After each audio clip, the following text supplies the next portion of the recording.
est capable d'inventer des boissons gazeuses et des téléphones sans fil, mais nous ne semblons jamais tirer aucun enseignement durable de nos erreurs. Les arbres ne doivent rien comprendre à notre espèce, écrit Jean-Paul Dubois dans son roman Une vie française. Et c'est dans ce roman que j'ai trouvé, à titre personnel, un des plus beaux passages de la littérature pour parler des arbres. Il y en a beaucoup d'autres et vous êtes d'ailleurs invité à les partager. Petit appel à contribution auprès des auditeurs. Des arbres donc, Dubois écrit qu'il y a ceux qui prennent les choses à la légère, prêts à dinguer au premier vent.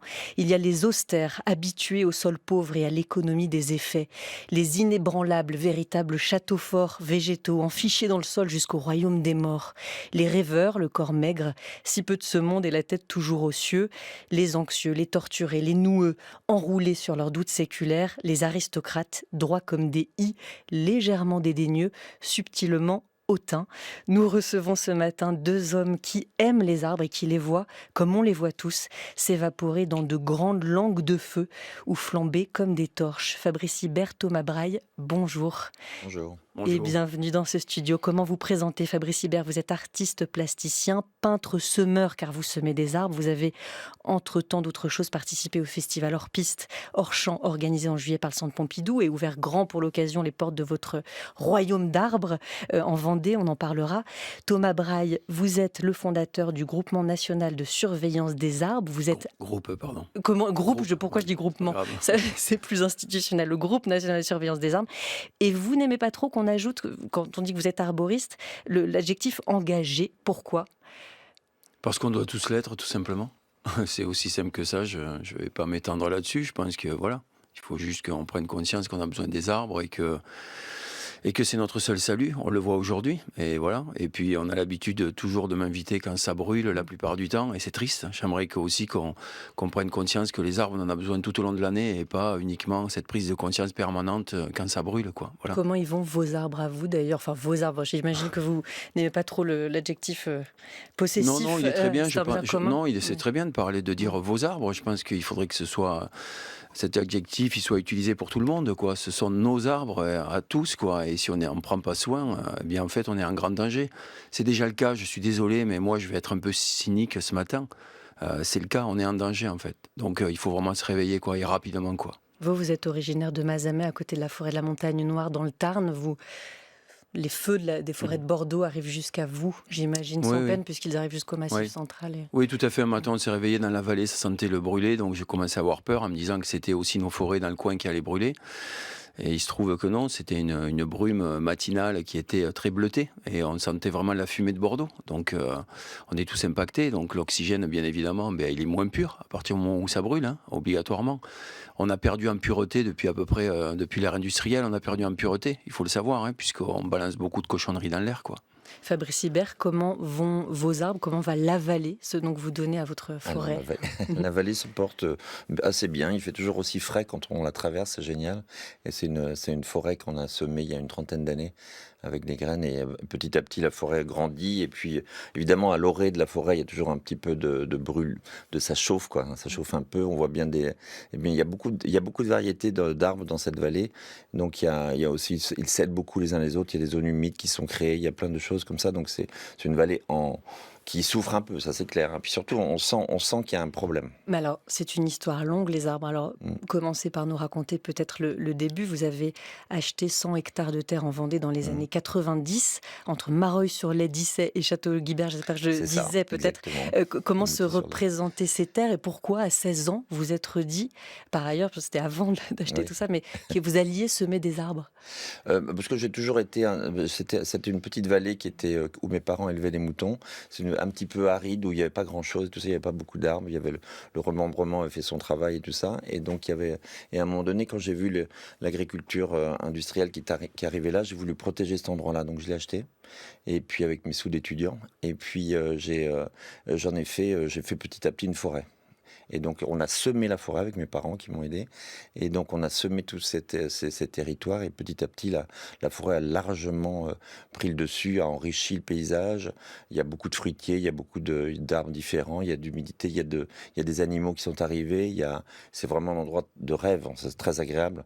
Et on peut y faire beaucoup de choses. Est-ce que comme Chateaubriand qui leur adressait à ces arbres des élégies, des sonnets et des odes, il disait: il n'y a pas un seul d'entre eux que je n'ai soigné de mes propres mains, que je n'ai délivré du ver attaché à sa racine, de la chenille collée à sa feuille.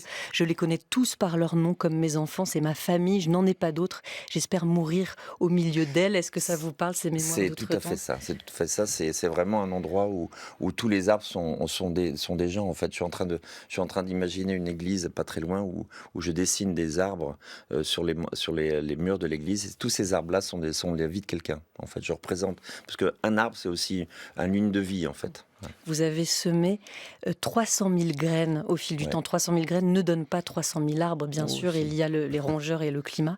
Thomas Braille, est-ce que vous aussi, à 16 ans, vous semiez ou plantiez des arbres?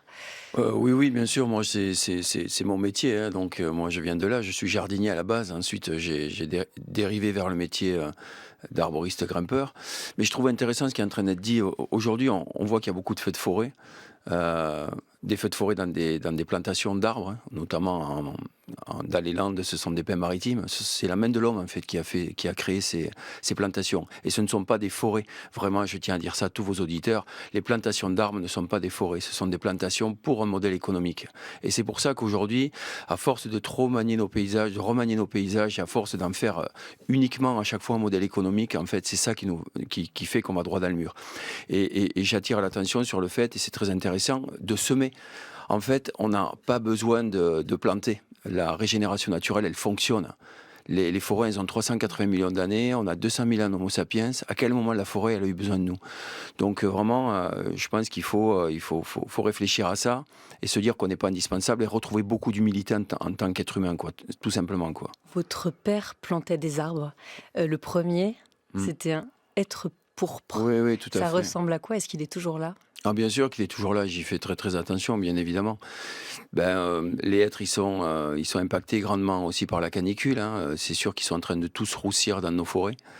Donc le paysage, il est en train de changer là, jour après jour, hein. Je vois la forêt qui devient rousse, et donc c'est très inquiétant, bien évidemment, quoi. Pour moi, ce qui est étonnant, c'est que c'est l'altérité absolue, que c'est une forme de vie qui nous dépasse, très belle, donc l'esthétique est à sa place, silencieuse, discrète, vulnérable aussi, ça j'admire beaucoup. Vous voyez, des arbres de 3000 ans, si vous avez le temps et une tronçonneuse, une scie à chêne, eh ben vous pouvez le couper. Il ne va pas se plaindre, il ne va pas rouspéter, il tombe, c'est tout. Il y a quelque chose d'admirable là-dedans. Une totale non-violence aussi. Totale non-violence. Et puis une utilité incroyable. L'être humain ne pourrait pas survivre sans les arbres, ça c'est clair. Bref, une accumulation de qualités de premier plan, et je trouve qu'on serait bien inspiré de les imiter un peu, surtout en ce moment. Vous avez reconnu Thomas Braille, la voix de Francis Allais. C'est Ouais. le parrain d'ailleurs, je crois, Ouais, tout à fait. de votre groupe. Alors là, c'est un entretien à voix nue pour France Culture enregistré en 2009 à Montpellier par Simone Dweck. Il parle de quelle tronçonneuse en l'occurrence? Parce que quand il dit ce silence de ces arbres qui tombent sans se plaindre, Mm. c'est à chaque fois, il y a certains arbres qu'il faut de toute façon parfois Oui, faire tomber. mais bien évidemment, je veux dire, on a utilisé... la ressource bois, on l'a utilisée depuis la nuit des temps. C'est pas ça la question, c'est pas le fait de dire il faut plus utiliser le bois, c'est pas ça. Mais je sais pas, je pense qu'aujourd'hui, et je m'adresse aussi peut-être aux bûcherons, il faudrait peut-être avoir une pensée avant d'abattre un arbre, quoi. Je veux dire, c'est pas, tout nous est pas dû, quoi. Donc voilà, être un petit peu précautionneux, faire attention, avoir conscience que cette matière-là, elle n'est pas arrivée toute seule, qu'elle est vivante aussi. Et donc un arbre, c'est vivant. En fait, moi j'ai envie de dire, c'est pas parce qu'il n'a pas des yeux, une bouche et qu'il parle pas que c'est pas quelque chose qui vit. Et il est peut-être bien plus précieux que tout le reste, quoi. Voilà. Fabrice Hibert. Alors les arbres, évidemment, c'est très précieux, mais en fait, dans une forêt, il y a des arbres qui tombent, il y a des arbres qu'il faut éliminer, qu'il faut amener, parce qu'en fait, si la forêt, si on la laisse faire toute seule, en fait, elle va s'autonomiser, elle va pas donner plus, alors que si on intervient à l'intérieur, si on passe et puis on enlève quelque chose, et bien, toc, elle va se réactiver et puis reproduire quelque chose. Et en fait, là, c'est un lieu de production qui est génial, où il y a plein de choses, il y a du bois, il y a des fruits, il y a de l'oxygène. Notre oxygène, il vient aussi de la forêt, la plus grande partie. Donc toutes ces choses-là, c'est très précieux, ça n'a pas de valeur en fait, ou alors c'est extrêmement valorisable. Vous avez tout fait, Thomas Braille, pour sauver les arbres condamnés par le tracé de l'autoroute A69 entre Toulouse et Castres. En 2005, vous aviez arrêté de vous nourrir pendant 40 jours, une grève de la faim qui avait réussi à suspendre les travaux. Pas pour longtemps, parce que le chantier touche à sa fin, l'autoroute doit être mise en service à l'automne. Est-ce que vous aurez réussi, vous et d'autres, à sauver quelques arbres, malgré ce que vous devez considérer, j'imagine, comme un échec, mais est-ce que vous savez où ils sont, ceux qui sont toujours là, ceux que peut-être le tracé a fini par contourner ? Oui, non, c'est pas un échec. C'est pas un échec dans la mesure où le groupe national de surveillance des arbres, et d'ailleurs je remercie toutes les personnes qui œuvrent, que ce soit au CA ou que ce soit les bénévoles, il y a une création de groupes locaux en France à peu près chaque semaine. Donc ça veut dire qu'on a des antennes un petit peu partout, ça veut dire qu'aujourd'hui il y a une vraie levée de bouclier concernant la protection des arbres. Quand on essaye de les abattre, il y a des citoyens qui se mobilisent. C'est pas du tout un échec. Ça a mis à lumière le fait que des projets comme ceux-là, on n'en veut plus aujourd'hui. Ils sont antidatés, et il y en a d'autres qui arrivent, donc je pense que tout le monde a compris l'importance des arbres. Un enfant de 4 ans l'aurait compris, et aujourd'hui, même si on nous a eu traités à l'époque d'éco-terroristes, les éco-terroristes aujourd'hui on les fait venir sur les plateaux et devant des plateaux télé, des plateaux radio, parce qu'en fait on se dit ils ont peut-être raison ces gens-là au final. Moi je suis pas un éco-terroriste, je suis juste arboriste grimpeur, et ça fait 30 ans que je fais ce métier, donc quand je vous parle d'arbres, je sais de quoi je parle, c'est mon métier en fait. Donc il faut arrêter. Élagueur, arboriste c'est aussi élagueur. Élagueur, ils ont fait pas mal de bêtises à l'époque, on a redéfini un arboriste parce qu'aujourd'hui il faut prendre soin des arbres avant de les abattre, essayer de les conserver et les laisser vivre le plus longtemps possible. Est-ce que vous sauriez dire quand était la première fois que vous êtes monté sur un arbre, non pas pour l'élaguer mais pour le défendre ? Pour le défendre, c'est pas compliqué. C'était en 2019 à Mazamet. J'ai grimpé dans un platane qui était en danger, et c'est de là où le groupe national de surveillance est né. Donc voilà. Après, j'ai ce souvenir aussi d'avoir grimpé dans un cerisier quand j'étais petit, et c'est de là, je pense, qu'est m'est venue cette envie de protéger les arbres. C'était quoi dans cette ville à Mazamet ? C'était des platanes bicentenaires. Tout à fait. Il était question de faire un parking. Écoutez, c'était parce que il y avait une dame qui se plaignait qu'il y avait des branches sur sa toiture, et pour récupérer quelques voix électorales, le maire a décidé d'abattre un alignement de 9 platanes âgés à peu près de 100 ans. Donc aujourd'hui, sur les 9, il en reste 7. Voilà, donc... Et vous les connaissiez bien ? Vous aviez travaillé dessus ? Oui, j'ai travaillé à la ville de Mazamet pendant une dizaine d'années, donc ces arbres-là, je les connaissais, quoi. Et ça change quelque chose de bien les connaître, des arbres, pour avoir cet élan, parce que vous partez tout le temps, vous êtes tout le temps dans les trains pour aller sauver un arbre à n'importe quel Bien évidemment coin, que c'est important, et c'est pour ça que je tire la sonnette d'alarme et que je dis aujourd'hui dans les programmes scolaires, il faut refaire de l'école en forêt, il faut redonner envie aux enfants de savoir ce que c'est un arbre pour mieux le défendre demain. On ne peut pas défendre quelque chose qu'on ne connaît pas, bon sang, c'est simple quoi en fait. Est-ce que vos arbres à vous, Pierre Ribert, Fabrice, pourquoi je vous appelle Pierre ? Je sais pas. C'est la deuxième fois, non, est-ce que vos arbres à vous sont protégés pour toujours ? Est-ce que le fait que vous ayez acheté ce terrain, comment vous projetez la suite ? Comment vous projetez l'avenir de vos arbres qui vous survivront et qu'il faut protéger pour très longtemps ? Alors moi je suis artiste aussi surtout, et donc au départ je fais en sorte que cette vallée-là soit protégée comme une œuvre.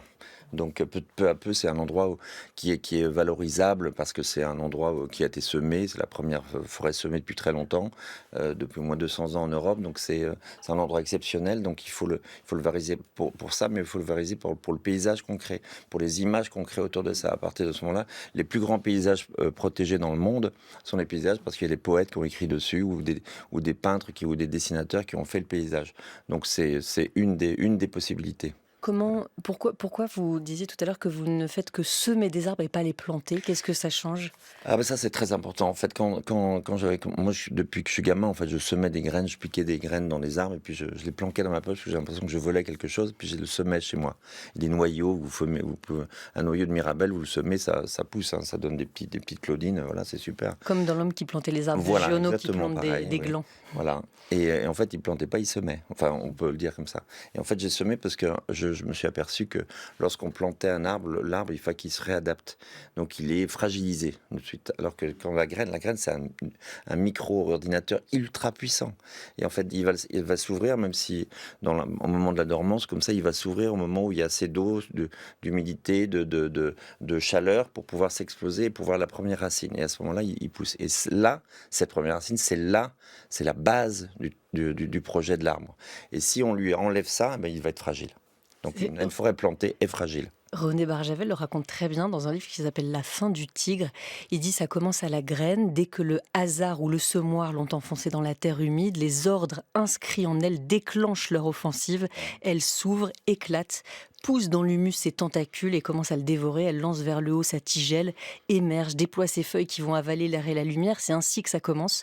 Une graine grosse comme la phalangette d'un petit doigt avale de la terre et de l'eau, puis de l'air et de la lumière, et fabrique avec ça un chêne vivant de 30 mètres de haut. Thomas Braille, est-ce que vous plantez ou semez des arbres aussi pour votre fils peut-être ou... Ah oui, écoutez, c'est fait depuis longtemps d'ailleurs. Il a eu son petit chêne quand il est né et j'y fais attention comme la prunelle de mes yeux. Il sait que c'est son arbre, mon fils, et chaque année il va voir comment il évolue, il regarde comment il est. Voilà, c'est simple et basique en fait. C'est ce que faisaient nos anciens en fait. Et je pense qu'il y a eu une déconnexion il y a une centaine d'années. On s'est complètement déconnecté de cette façon de faire. Mais avant, on plantait un arbre à la naissance. Donc c'est important de continuer d'inscrire ça dans le temps, quoi. Voilà. Donc en France, ici, on a des chênes, des hêtres. En Afrique, par exemple, au Mali, on peut imaginer la même chose exactement avec des baobabs, comme l'explique ce villageois malien. C'était sur France Culture il y a très longtemps. Il s'appelle Cissé. Le culte de l'arbre ne peut se concevoir aussi que par référence à leur âge. Le baobab, c'est l'un des plus grands arbres, les plus sacrés, les plus respectés à cause de leur âge. Et par le fait qu'ils recèlent dans leur tronc les ossements des premiers ancêtres. C'est là qui ont vécu il y a 2000 ans, 3000 ans, 4000 ans. Ils ont vu naître et les villages et des générations entières. Ils ont résisté au temps, aux guerres, aux incendies, aux inondations. Et ils restent toujours debout face à l'humanité. Ils ont bravé la foudre, n'est-ce pas? Et en cela, ils sont comme des élus de Dieu, n'est-ce pas? Vivre longtemps, c'est avoir la baraka, c'est être un élu de Dieu. Plus on vieillit, plus on est entouré, on est adoré. Il en est de même, des arbres. Archives des Nuits magnétiques sur France Culture en 1989.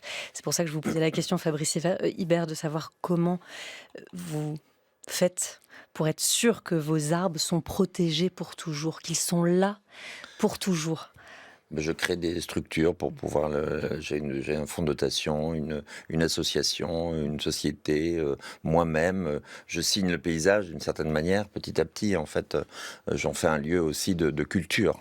Et pas seulement d'agriculture, c'est un peu ça, c'est un lieu où on peut visiter, on peut accéder à plein de... J'ai une collection en plus où je montre les œuvres autour du vivant et je fais venir des artistes du monde entier, des chercheurs, j'ai beaucoup d'études sur la forêt parce que c'est une forêt quand même d'exception, donc ça va, c'est pas possible de la détruire, à moins que ça soit quelque chose qui vienne d'ailleurs, je ne sais pas. Est-ce que comme artiste, Extraterrestre.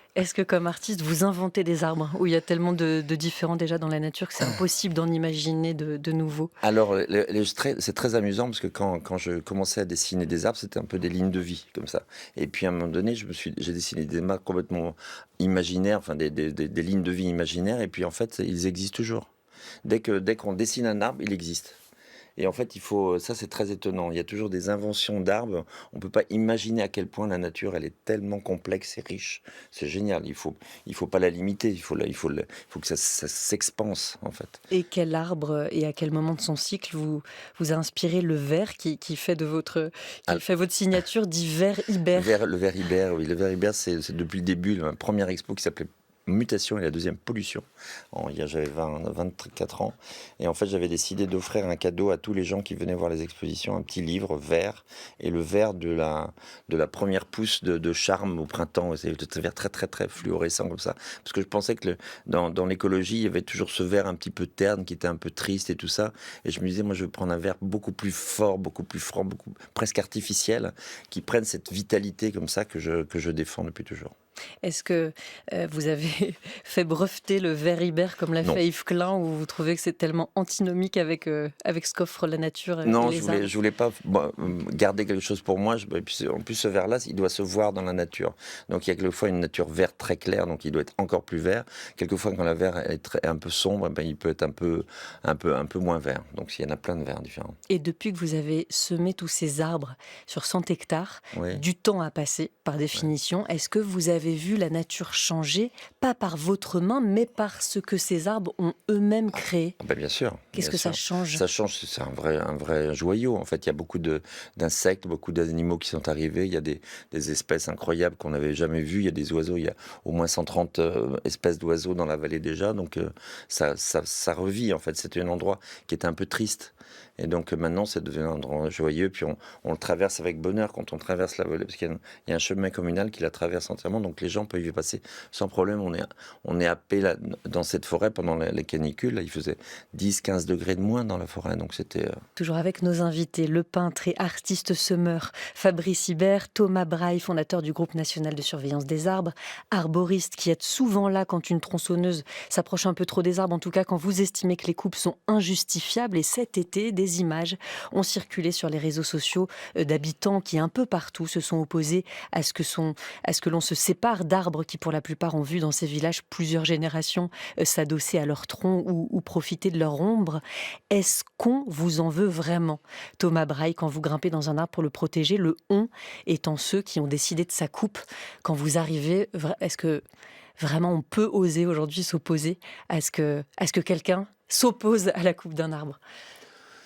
Est-ce qu'on m'en veut? Non, je pense pas. On n'en veut pas non plus aux groupes locaux du groupe national de surveillance des arbres qui œuvrent un petit peu partout. On a eu un bel exemple cet été dans un village où ils se sont opposés à la coupe d'arbres. Non, je pense qu'aujourd'hui, enfin, vous savez, on n'a pas énormément de détracteurs en fait. Qui aujourd'hui n'aime pas les arbres en fait. C'est un sujet dont tout le monde ne peut s'emparer. Je veux dire, enfin, on le voit, si on n'a pas d'arbre, il fait chaud, on préfère aller se balader en forêt, on préfère être sous un arbre pour, par exemple, faire pour son repas de famille le dimanche, plutôt que d'être sous un parasol. Non, je suis un peu confus là dans cette réponse, mais... Est-ce que c'est déjà arrivé, par exemple, qu'un policier, un gendarme s'approche de vous parce qu'il est censé vous faire descendre et puis en fait, il en a pas le cœur, quoi. Bah, écoutez, enfin moi en tout cas, je suis capable de ressentir beaucoup de choses chez l'être humain. Et je pense que le discours qu'on porte quand on arrive même face aux forces de l'ordre, ils exécutent. Moi, je le dis clairement, j'ai rien contre les forces de l'ordre. J'en ai après les donneurs d'ordre en fait. Mais racontez-nous une fois où c'est déjà arrivé. Oui, bien sûr, une fois c'est déjà arrivé. Bah, écoutez, j'étais en garde à vue parce qu'on s'opposait au projet de la 69. Et juste avant de finir ma garde à vue, où j'ai passé un peu de temps en cellule, un inspecteur de la gendarmerie m'a dit: Monsieur Braille, est-ce que je pourrais faire un selfie avec vous? C'est pour mon fils parce qu'il aime beaucoup ce que vous faites. Donc je lui ai dit oui, avec grand plaisir. Je lui ai dit: donc voyez, on ne fait pas que des bêtises. Mais il n'a pas répondu, mais j'ai bien vu dans ses yeux qu'on était d'accord tous les deux, quoi. Voilà. Vous pouvez trouver un terrain d'entente. Est-ce que quiconque d'ailleurs a déjà essayé de vous forcer à descendre, comme la sœur du baron Percher? Une nuit, elle sort avec un chaudron de glu et une échelle et elle englue de la cimopie un caroubier où son frère Cosimo vient se percher tous les matins. C'est dans le livre d'Italo Calvino. Est-ce que ça vous est déjà arrivé qu'à par tous les moyens, on essaye de vous faire descendre? Oui, bien sûr. Oui. Bon, après, vous savez... Mais comment? Vous savez, en fait, c'est quand même compliqué d'aller sortir un grimpeur arboriste ou les personnes qui font ce métier-là des arbres. En fait, c'est notre métier. On a une façon de se déplacer dans les arbres qui est totalement à l'opposé de ce que les forces de l'ordre font. Ils ont des protocoles tellement bien définis que c'est difficile pour eux. Et puis voilà, c'est notre métier. Mais par contre, je vois qu'on arrive à déployer parfois énormément de moyens financiers de la part de l'État pour aller finalement déloger des gens qui sont en train de vous montrer aujourd'hui que les arbres, on en a besoin, tout simplement. Il y a des moyens financiers, mais est-ce qu'il y a aussi des moyens juridiques? C'est quoi aujourd'hui la réglementation autour des arbres? Est-ce que les maires ont un mandat particulier, en tout cas des droits particuliers sur les arbres, par exemple, pendant leur mandat? J'ai envie de vous dire que le droit particulier qu'il faudrait qu'ils s'accordent et qu'ils aient de plus en plus, c'est celui de les protéger surtout. Après, il y a le Oui, code mais dans la loi, il y a quoi? après, il y a le code de l'environnement. Écoutez, moi, je grimpe jamais un arbre si j'ai pas étudié le dossier. Et la plupart du temps, on s'aperçoit qu'il y a un non-respect d'un article de loi. On peut reparler de la 69. Il y a le L350-3 du code de l'environnement qui interdit l'abattage des arbres d'alignement. Le jour où je suis passé en procès, parce que j'ai été relaxé pour état de nécessité climatique, en fait, j'ai clairement dit que la préfecture n'avait pas donné dérogation au L350-3. Ils ont abattu ces arbres en toute illégalité, il faut le savoir, quoi. Voilà. État de nécessité climatique. Tout à fait, c'est très rare. J'ai été relaxé pour état de nécessité climatique parce que je me suis opposé justement à l'abattage d'arbres sur l'autoroute, sur le tracé de l'autoroute A69. Voilà. Est-ce qu'il arrive que, comme vous dites, avant d'aller quelque part, je me renseigne, j'épluche le dossier, Toujours. que vous vous disiez, mais là, je peux rien faire? On a un pôle juridique au GNSA qui fait un travail formidable. Je tiens à les remercier. On étudie les choses et la plupart du temps, dans 90% des cas, si on part sur une action avec le groupe national de surveillance des arbres, c'est parce qu'il y a une illégalité. Je tiens à le rappeler. On n'est jamais dans la désobéissance civile. Justement, nous, on obéit à la civilité et on obéit aux lois. Donc les lois, elles ne sont pas respectées. Nous, on est là pour les faire appliquer. C'est regrettable que ce soit nous de le faire, quoi. Fabrice Hibert, dans votre discours d'installation à l'Académie des Beaux-Arts, c'était en juillet 2021, vous aviez parlé de votre œuvre comme d'une arme de réconciliation massive. Les arbres sont une arme de réconciliation massive. Comment expliquer aujourd'hui qu'on ne puisse pas s'entendre sur cette question-là? C'est comme l'eau hier. Enfin, je pense qu'on s'entend peu à peu, en fait. C'est vraiment des armes de réconciliation massive, parce que petit à petit, tous les gens sont d'accord pour dire que les arbres, c'est important. On se rassemble sous les arbres, on voit les arbres, on sait à quoi ça sert un arbre, on sait à quoi ça sert une forêt. Ça nous sert à avoir du bois, avoir de l'air, avoir de l'oxygène, avoir de la nourriture, avoir des animaux, avoir du vivant autour de nous. Et je ne pense pas qu'on peut aller contre ça. Ou alors vraiment, il faut vraiment être idiot. Il y a beaucoup d'enfants qui viennent dans Beaucoup. est-ce qu'on peut dire votre domaine ou votre vallée? La vallée qui est à moi, parce que je la d'arbres. protège comme ça, mais je fais en sorte qu'elle soit à tout le monde, en fait, à tous les voisins. Et il y a une école, en fait, qui se met en place depuis déjà 4 ans dans la vallée, où des enfants viennent tous les jours, de 7 ans à 20 ans, et même plus d'ailleurs, et qui suivent un peu.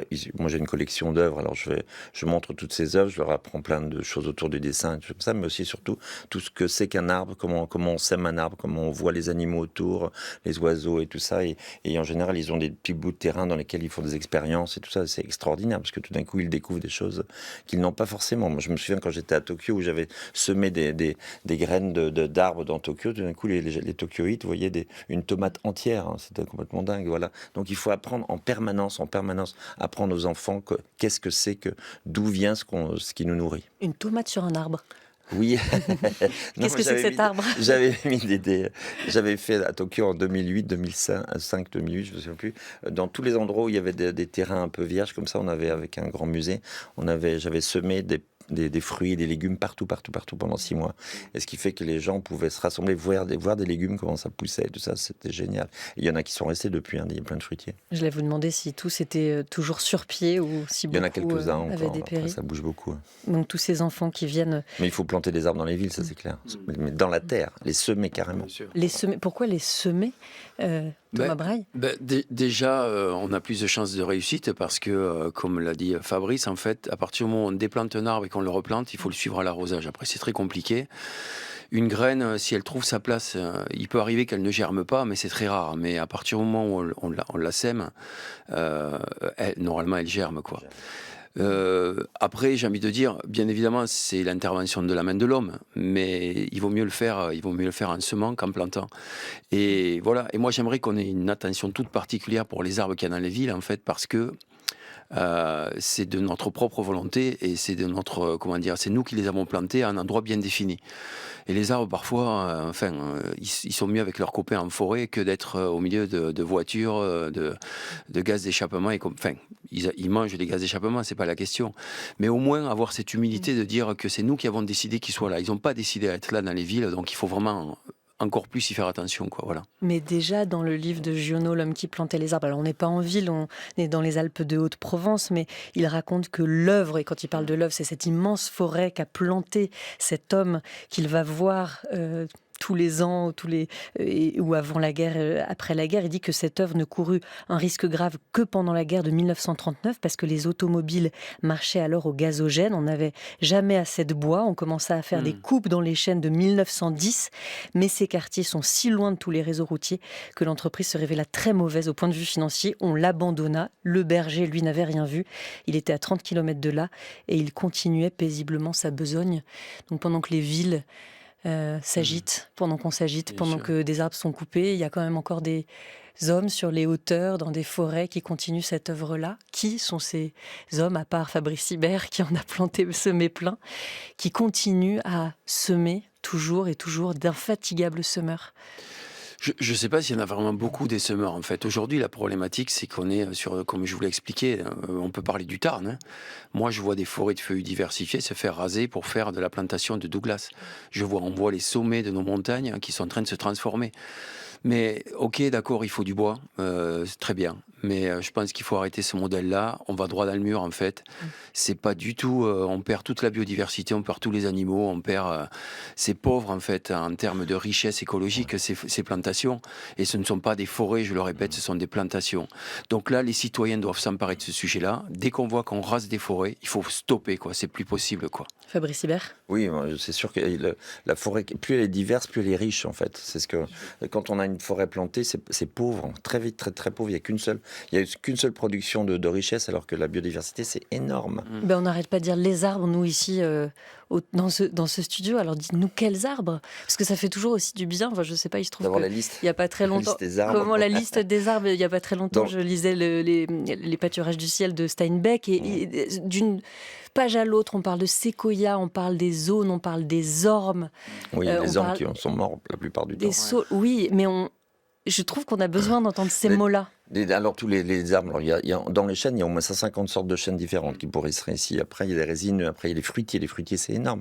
Entre les cerisiers, les pruniers, les pêchers, les abricotiers, tous ces arbres-là qui peuvent pousser n'importe où en fait en France. C'est génial. On pourrait avoir des forêts de pruniers à Paris et on mangerait nos prunes. Alors peut-être que vous nous disiez tout à l'heure que les piaillements des enfants viennent se mêler souvent à celui des oiseaux parmi vos arbres. Peut-être que certains reviendront les voir dans plusieurs années, quand les arbres auront encore grandi ou que de nouveaux auront poussé, semés par vous, parce que le vent aura dispersé quelques graines. Revenir voir les arbres de son enfance. Tout le monde n'a pas la chance d'avoir une belle maison dans le Loiret comme en avait Maurice Genevoix, mais ce qui l'intéressait, c'était dehors. J'ai tout de même mesuré, à travers les années, grâce à cette maison-là, comment une maison à l'origine qui n'est que des pierres enliées les unes par-dessus les autres devenait véritablement une maison. J'ai vu dans le jardinet gravillonné dont je vous parlais, où on en avait planté des rosiers et deux arbres, un cèdre bleu et un marronnier rose. Eh bien, j'ai vu ces arbres petit à petit grandir, le cèdre bleu avoir des pommes, ces pommes tomber sous ces grandes branches, germer, au point que maintenant, dans la maison du Val-de-Loire que j'habite, au Vernel, j'ai planté des petits-enfants du cèdre bleu, et que ces petits-enfants ont quelque chose comme 20 mètres de haut et sont devenus à leur tour des arbres magnifiques. C'est-à-dire, cela m'a permis de prendre conscience charnellement de l'évolution de la vie, de ce que cela a d'émouvant dans sa continuité, dans ses répétitions. Et voilà pourquoi j'ai gardé beaucoup de tendresse à cette maison que je n'habite plus. Mais quand je retourne à Châteauneuf, je passe toujours devant et j'ai un petit spasme au cœur, bien sûr. Archives de 1962, Maurice Genevoix sur France Culture, Thomas Braille. Quels sont les arbres que votre fils, dans plusieurs années, pourront venir voir pour prendre de leurs nouvelles, en sachant que c'est son père qui les a plantés ou qui les a semés?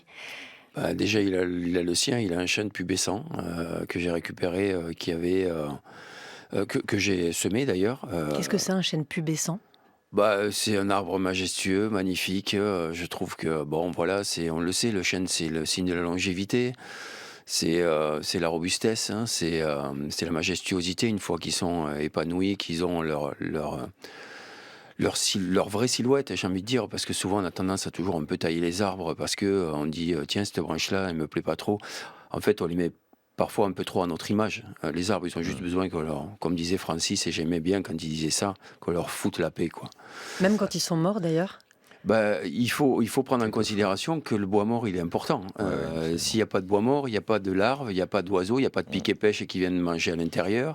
Voilà, il n'y a pas de cellulose qui se décompose, il n'y a pas de champignons, il n'y a pas tout ça. Voilà. Fabrice Hibert, vous laissez aussi une grande liberté, vous laissez la nature prendre ses marques, ses droits. Oui, absolument. On essaie de pas trop aller dans la forêt, sauf quand il y a un peu de vent, par exemple, où il y a des catastrophes, on essaie d'en prélever quelques-uns pour que ça puisse encore être vivable. Et puis après, mais moi j'ai l'histoire d'un grand chêne aussi qui avait été planté ou semé, je ne sais pas, avant la Révolution, et sous lesquels j'avais dessiné à la lune quand j'étais petit, quand j'avais 19 ans.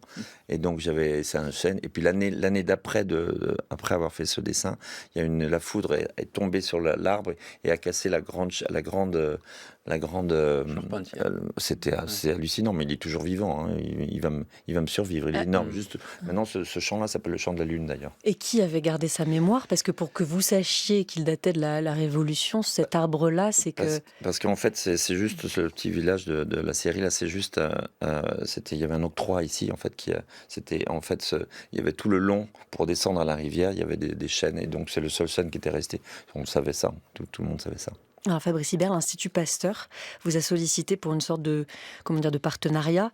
Qu'est-ce que vous souhaitez apporter aux sciences? Qu'est-ce que les sciences veulent apprendre de votre regard à la fois de peintre, d'artiste plasticien avec une passion pour les sciences naturelles, mais vous n'êtes pas scientifique. Qu'est-ce que l'Institut Pasteur attend de vous? Qu'est-ce que les sciences attendent de vous? Moi, j'ai toujours été attiré par les sciences, parce que j'ai fait des études scientifiques au tout début. Et puis la recherche scientifique, c'est toujours des gens les chercheurs sont des gens qui inventent, qui ont besoin d'absorber d'autres milieux, d'autres vocabulaires pour enrichir leur propre recherche.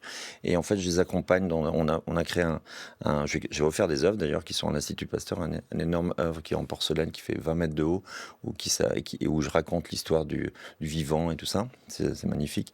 Et puis vous pouvez les visiter. Et puis après, je fais une autre œuvre aussi qui est un personnage qui s'appelle Touffu. Et en fait, c'est un personnage sur le sol comme ça, où il y a tous les médicaments, les plantes qui correspondent à chaque partie du corps pour soigner chaque partie du corps, comme une sorte de médecine initiale comme ça. Et en fait, on a créé un petit organisme à l'intérieur de l'Institut Pasteur qui s'appelle Organoïde, où on fait intervenir des artistes avec l'Institut Pasteur, avec des chercheurs, pour trouver des moyens d'image par rapport à des recherches qui sont quelquefois très difficiles à visualiser. Alors Fabrice Hibert, vous parlez souvent de votre œuvre comme un gigantesque rhizome, comme si c'était le cheminement de votre pensée. Vous nous l'avez dit tout à l'heure, peut-être pour conclure, Thomas Braille, vous, quand vous êtes là-haut, dans les arbres, vous pensez à quoi? Je pense à mon fils. Voilà, je suis un peu ému de le dire à chaque fois, mais je pense à lui, quoi. Je pense qu'on devrait tous penser à nos enfants avant peut-être de les abattre ou de faire des projets qui n'ont plus de sens aujourd'hui. C'est notre seul salut, les arbres. Je suis désolé de le redire. Si on n'a pas d'arbres, si on n'a pas des océans qui sont en bonne santé, on est foutu, quoi. Voilà, je suis désolé de finir sur cette note-là, mais l'optimisme, je veux bien en donner, mais il faut que les politiques aussi se réveillent, quoi. Et juste pour terminer aussi, adhérer au GNSA, si vous voulez qu'on puisse continuer à sauver les arbres, quoi. Voilà. De donner à l'association. Oui, adhérer, bien sûr, adhérer au GNSA. Bien sûr, vous savez que votre argent sera bien placé, en tout cas. Il a quel âge, votre fils? Mon fils, il va avoir 9 ans, quoi. Voilà. Merci beaucoup Fabrice Hibert, artiste plasticien, d'avoir été avec nous. On met toutes les références de votre travail sur notre site. Merci beaucoup Thomas Braille, grimpeur arboriste. J'ai pas mentionné votre livre L'homme qui sauvait les arbres, paru chez Artaud. Vous êtes aussi le co-auteur avec Raphaël Martin du livre jeunesse Le défenseur des arbres, paru chez Actes Sud Jeunesse. Et je conclus, si vous le voulez bien, avec ces mots de Giono. Pour que le caractère d'un être humain dévoile ses qualités vraiment exceptionnelles, il faut avoir la bonne fortune de pouvoir observer son action pendant de longues années. Si cette action est dépouillée de tout égoïsme, si l'idée qui la dirige est d'une générosité sans exemple, s'il est absolument certain qu'elle n'a cherché de récompense nulle part et qu'en plus elle a laissé sur le monde des marques visibles, eh bien on est alors sans risque d'erreur devant un caractère inoubliable. Giono, l'homme qui plantait des arbres.